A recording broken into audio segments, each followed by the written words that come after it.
Para Alexandre el Conquistador Topuria. Botando sobre la guardia, que Alexandre Topuria va por la lucha. Ahora sí, está crucifijo. Puede castigar. Alexandre Topuria. Dia bukan hanya nama lain dalam daftar petarung MMA yang berada di UFC. Dia adalah saudara, penopang, dan saat ini petarung yang punya jalan sendiri untuk diikuti.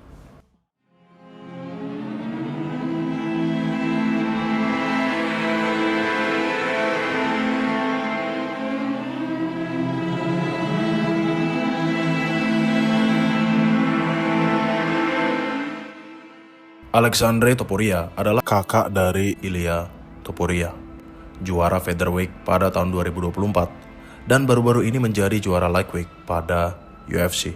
Keduanya lahir dari keluarga Georgia dengan akar yang kuat pada disiplin dan juga kehormatan keluarga, dan tumbuh dewasa di Spanyol di kota Alicante, tempat mereka bersama-sama menapaki dunia gulat maupun Brazilian Jiu-Jitsu hingga meraih black belt.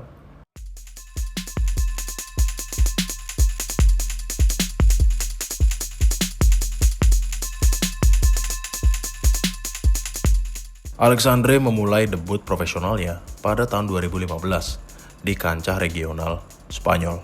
Dia mencatat kemenangan submission dalam 2 laga awal pertarungannya. Lalu sempat kalah 1 kali via TKO melawan Ivo Ivanov.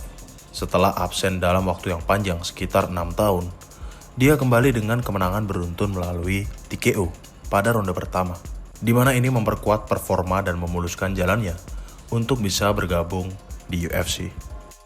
Debut UFC-nya terjadi pada UFC 312 yang diadakan pada bulan Februari tahun 2025, meraih kemenangan atas Colby Thickness melalui unanimous decision.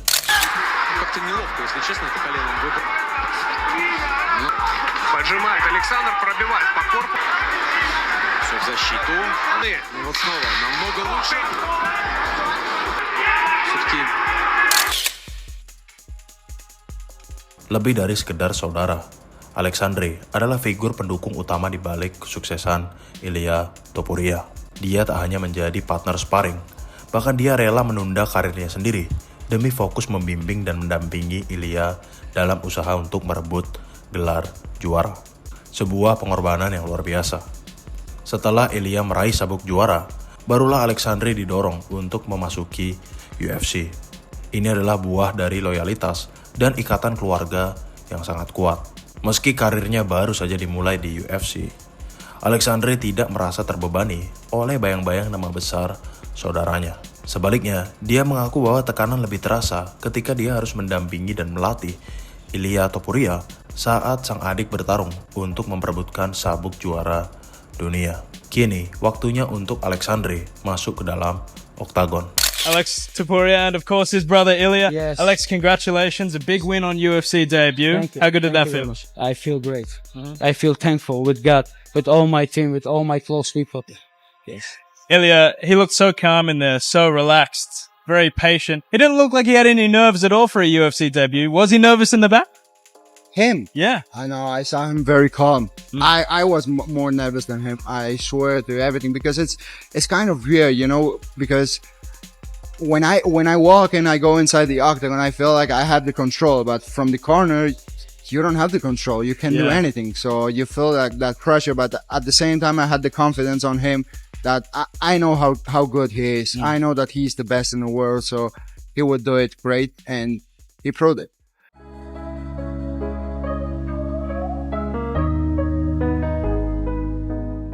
Alexandre memiliki julukan El Conquistador, menggabungkan striking yang solid dengan kapasitas grappling maupun Brazilian Jiu-Jitsu tingkat tinggi. Dia juga memiliki keseimbangan yang baik antara ketajaman dalam teknik dan juga kontrol. Dari sisi striking, dia lebih mengandalkan pukulan yang powerful dan presisi agar efektif dalam pertarungan jarak dekat. Bisa dibilang dia lebih mengandalkan boxing. Namun ini bukan sekedar pukulan yang keras. Pukulan-pukulan yang dilemparkannya matang dan dihantamkan pada momentum yang sempurna. Secara teknik, Alexandre juga memiliki takedown yang kuat dan transisi grappling yang smooth. Kemampuan yang langka pada divisi bantamweight di UFC. Sebagai black belt pada Brazilian Jiu-Jitsu, dia nyaman baik pada pertarungan stand up maupun ground fighting. Jika dilihat dari perbedaan gaya bertarungnya dengan Ilia Topuria, gaya bertarung Alexandre lebih seimbang dan efisien. Ilia Topuria lebih dikenal dengan striking yang tajam, dengan jab yang cepat, kombinasi yang gesit, serta footwork yang minimalis, dan juga ground control, lalu menyelesaikannya dengan ground and pound atau submission, serta fight IQ yang luar biasa. Di satu sisi, Alexandre lebih bersifat kalkulatif dan sistematis, sedangkan Ilia Topuria lebih agresif dan juga eksplosif.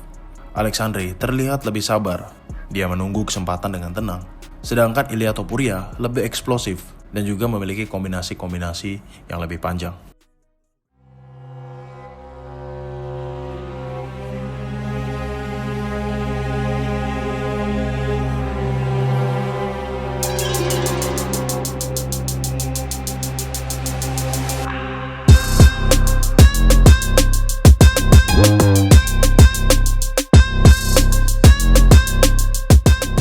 Kini ada dua Topuria pada UFC.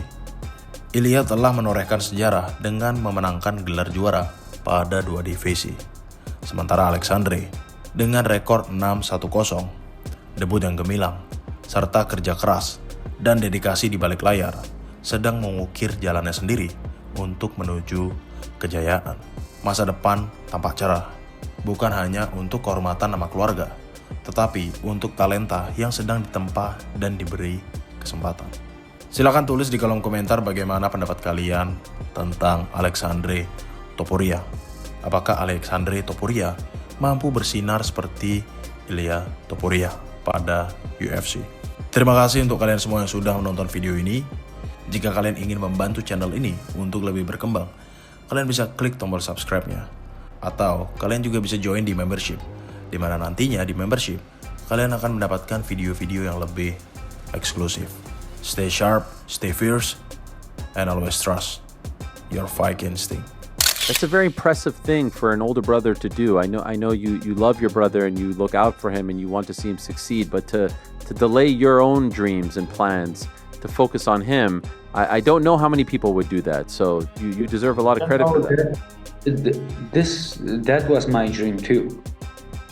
So I don't consider it like I put my dreams on the side, because to see him become UFC World Champion and the best guy, the best fighter in the world, it was my dream too, you know. So long time my little brother, like, this is crazy. And if I have to do it one more time, I will do it without any problem. You know, it's like, it's our fight, you know, it's our dream.